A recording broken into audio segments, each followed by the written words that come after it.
2. Untuk kelas 10 itu masih buku baru, buku Merdeka Gajah, dan kelas 11, kelas 12 itu masih menggunakan K13.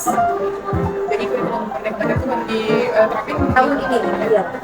Menurut Ibu sendiri perbedaan cara belajar itu ada nggak sih perbedaan belajar?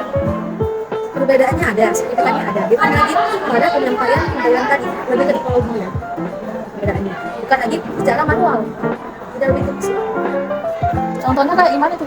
kita lebih menggunakan alat laptop, fokus, kita lebih prakteknya lagi. Apakah setiap siswa itu di punya alatnya? Wajib mempunyai handphone, sekarang siswa. Apalagi di kurungan sekarang tuh wajib menggunakan handphone. Karena kayak siswa itu masih gimana sih? iya, sekarang udah wajib.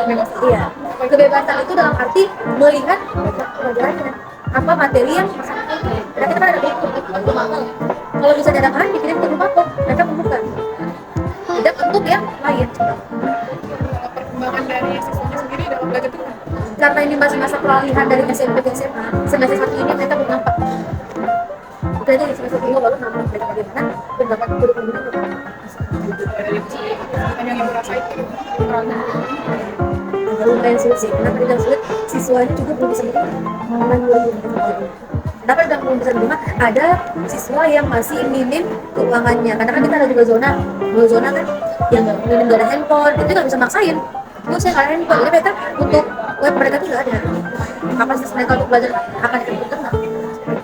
dari Ibu sendiri kan maksudnya kayak gitu tuh Saya bilang kalau memang dia tidak ada handphone, kerja sama dengan kawan selampul. Jangan sampai alasan, saya tak hadir, saya tidak handphone. Mana kamu? Kan ada yang benar kawan. menurut Ibu benar-benar dari Merdeka Belajar ini Merdeka agak tidak nih gimana perkembangan dari muridnya, apakah mental dari itu sendiri tuh Sebenarnya kalau di kurikulum Merdeka Belajar ini lebih preemptif apa siswanya mana itu lebih aktif, lebih seru lagi. Kenapa dengan sekolah baik? Karena menggunakan media sekarang handphone lebih aktif, lebih gimana ya? Lebih praktiknya lebih tinggi daripada teori sama kesalahan. Nanti kan mereka tuh belajar P5 namanya P5 program Pancasila. Wah, saya tuntut ke prakteknya.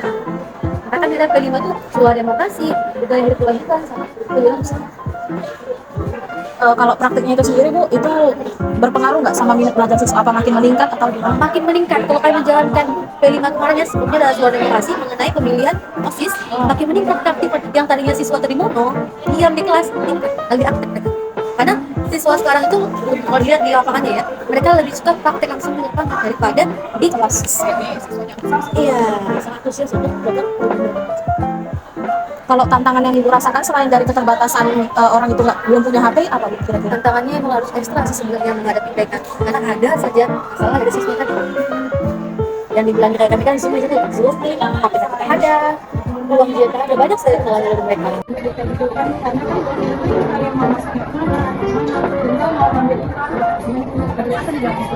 Menurut saya sih kurikulum Merdeka ini banyak tugas terus ada ditambahnya adanya P5 program Pancasila.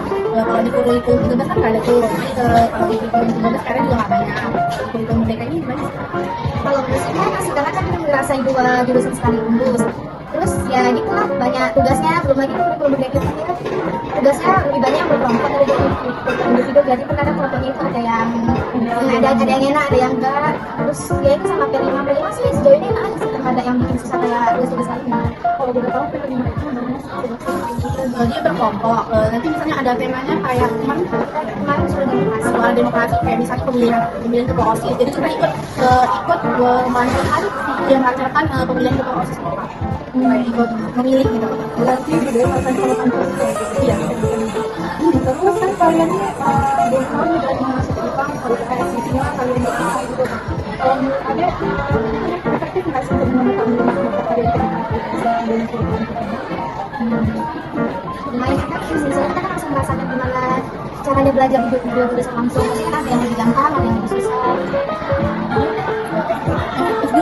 Tapi kan nanti kelas 11 kan yang milih jurusan. Nanti sebelum milih jurusan itu kami nanti ada ujian gitu.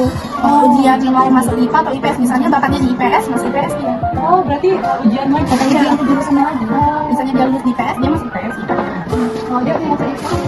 Maunya masuk IPA, tapi kalau kelas 10 ini menurut saya nilai saya tinggi itu di IPS gitu. Sama awalnya juga pengen juga kan, tapi kalau nengok tugas-tugas sekarang IPS lebih gampang. Kalau kakak lagi kayak gitu, IPS aja. Kalau ini nggak suka ada matematika gitu. Nggak suka sih kalau ada matematika, tapi karena ini kan karena bukan berindividu ya, karena berkelompok, jadi prakteknya kurang susah gitu. Terus banyak yang presentasi, banyak yang presentasi, presentasi praktek. Terus kan juga